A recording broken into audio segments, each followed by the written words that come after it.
Now, if you're a designer who is always busy, yet you are still behind, you don't have a time problem. You have a system problem. What's up, guys? My name is Kebani. Welcome back to today's video. Today, I'm going to break down my schedule, my day-to-day activities, and how I stay organized. So I live alone. I have multiple responsibilities. I have a flexible second job. Plus, I need to always design for clients as well. Then I need to make a YouTube video. I also have to be on social media promoting my brand. And somehow, I still need to cook, bath. I need to run my personal errands. And I need to do other things as well. Now, if you are juggling between many things and you feel like 24 hours isn't really enough for you, then this video is the right video you're watching. So before we start, let me paint a very clear picture of how my day looks like. So I live alone, which means that there is no shortcut. If I don't cook, I'm not going to eat.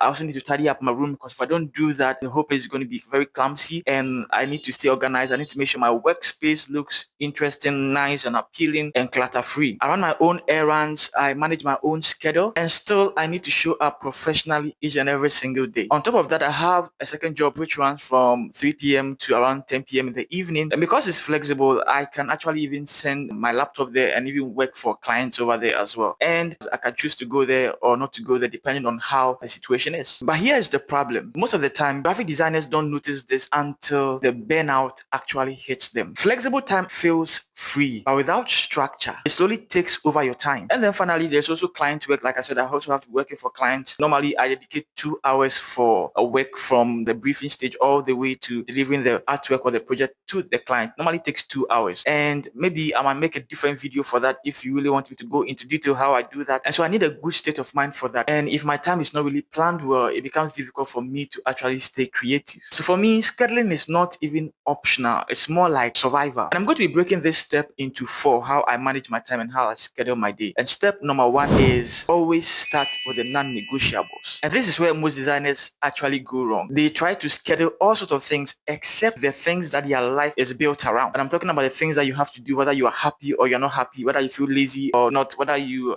are motivated or you're not motivated, whether you're sick or you're not even sick. You know you still have to do it because it's part of your daily routine. And for me, it basically is bathing and then basic self-care routines. Above, I brush my teeth, I iron my clothes, and then I make sure my workspace looks good and neat. And then 2 is cooking. I don't necessarily cook for the entire week. I don't also cook for just one day. What I do is that I cook and then I make sure I replenish the food whenever it runs out. So if I cook today and there's still enough, what I'll do is that I'm going to warm it up in the course of the week as a breakfast or dinner. So that's my system. That's also a non-negotiable for me. Now for my second job, I've actually trained somebody to actually be doing most of the heavy lifting for me. So it's not really an issue too much, but I still put it as a non-negotiable because it's from 3 all the way to 10. Then the fourth one is the client deadline. The client deadline has to be a top priority because clients really want their work fast and as quick as possible. And like I said, I dedicate 2 hours for that. But you see, this is actually one of the difficult tasks to actually schedule because clients don't tell you I'm going to come in the morning so I can schedule your day, right?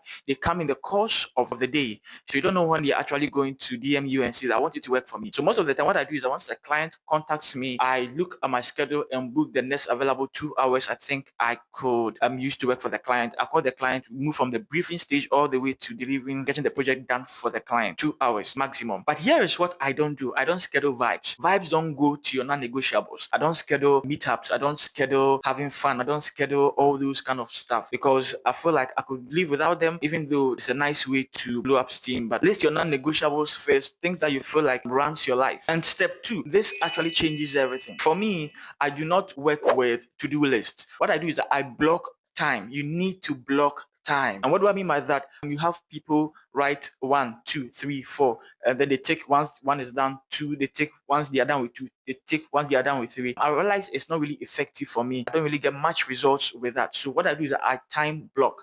I dedicate 2 hours, I dedicate 1 hour, I dedicate 30 minutes to a particular task, and I make sure I get it done as quick as possible within that time frame. And so instead of saying I'm going to design for a client, what I do is that I actually write design for a client from 2 o'clock all the way to 4 o'clock. So for me, 2 hours is enough, but I don't know about you. What I've also realized is that it doesn't matter the number of hours that you actually assign to a particular task, even though you have to be a little bit realistic. If I assign 2 hours to a particular task, it helps me stay focused, it helps me move faster, and it helps me avoid unnecessary perfectionism. Now, if I also allocate 3 hours or 4 hours to the same task, I will still do the task better. But if I allocate 2 hours or even lesser, I still can get the work done. So I try as much as possible to set a time that is realistic and also not too much time. And that brings me to step 4. What I do is that I batch certain tasks. And so if I have to perhaps go to the market, I also know that I need to meet a client, and I also know that maybe perhaps I need to see an agent, I need to pay money to certain people. I make sure I batch them up. So guys, do not do certain tasks in isolation. Do not wait, come back home or go back to wherever you're going and then go back to another. Don't do all those things. It actually steals a lot of your time. Batching reduces decision fatigue and saves mental energy for work that actually matters. Then finally,